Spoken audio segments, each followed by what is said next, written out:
Now let us see ATP calculation from Krebs cycle. Okay. So in acetylation phase, when lipoic acid here in acetylation phase in lipoic acid was produced, and this lipoic acid was here reduced form and oxidized with NAD and NADPH2 is formed here, and oxidized lipoic acid is formed. Okay. So one ATP in acetylation phase and second ATP when isocytic acid reacts with NADP in presence of dehydrogenase enzyme changes into oxalosuccinic acid, one NADPH2 is formed. Same in acetylation phase of main Krebs cycle, when alpha ketoglutaric acid changes into succinyl coenzyme, one NADPH2 is formed. When malic acid got dehydrogenated into oxaloacetic acid, once NADPH2 is here also formed.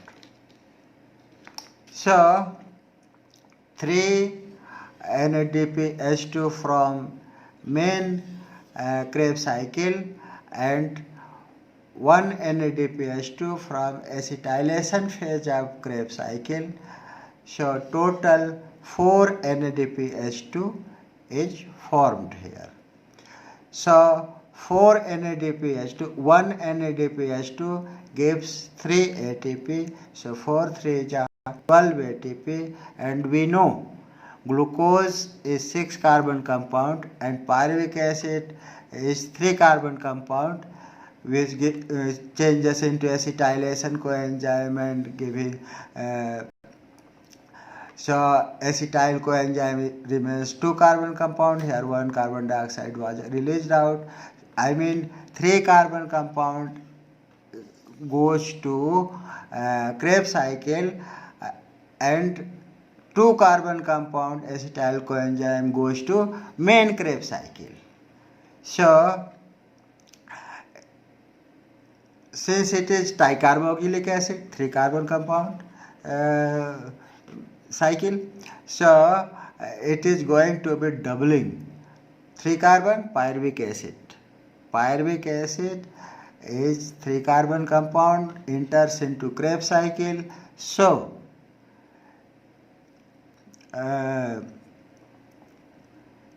glucose is C carbon, so it will be done double.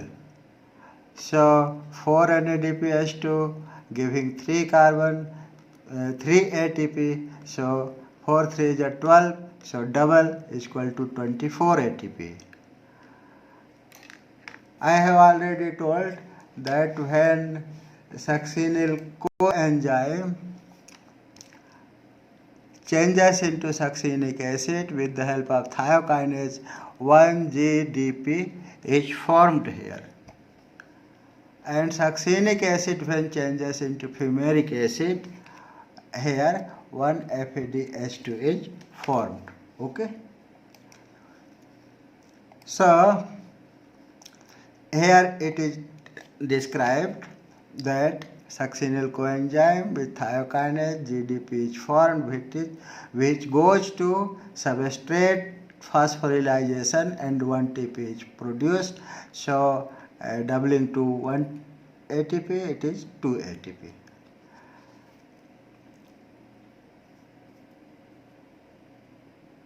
FADH2 is also here. Succinic acid when in presence of flavoprotein changes into fumaric acid, 1-FADH2 is formed.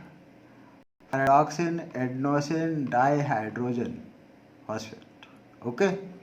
So this FAD, 1-FADH2 gives 2 ATP. So 2 2 is 4 ATP.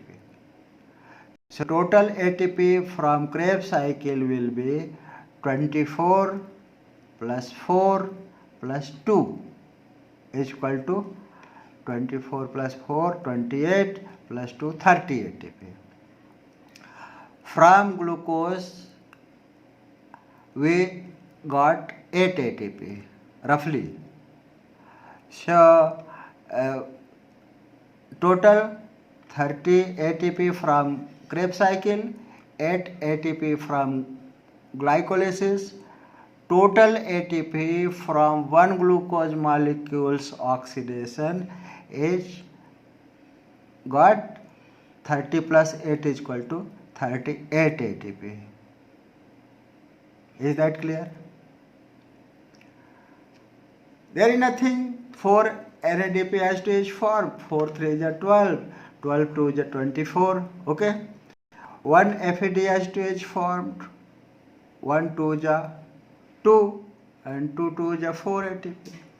And 1 GTP directly 1 ATP. So it doubling into 2 ATP.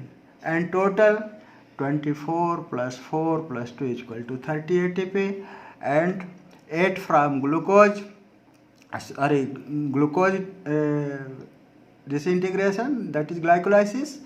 From glycolysis we get 8 ATP. So total 30 plus 8 is equal to 38 ATP. This is in glycolysis how 4 ATP was produced and 2 ATP was used. So net gain 2 ATP. Okay.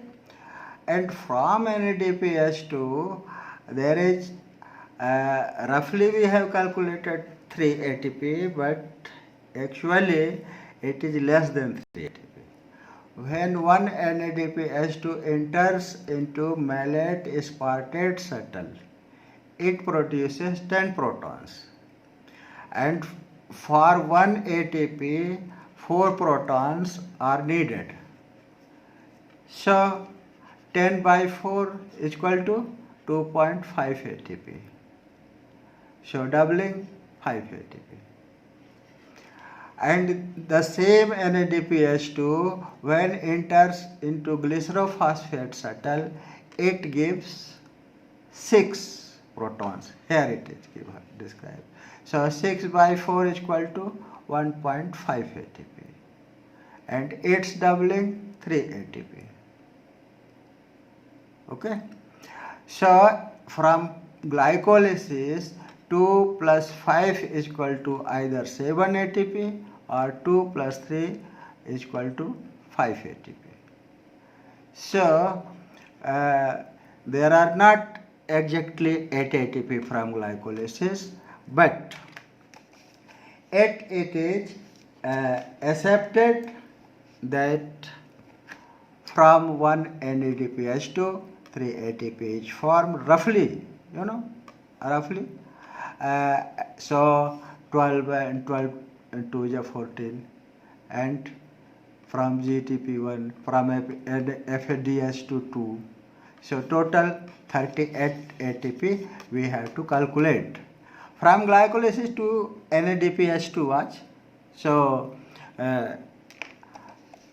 it is for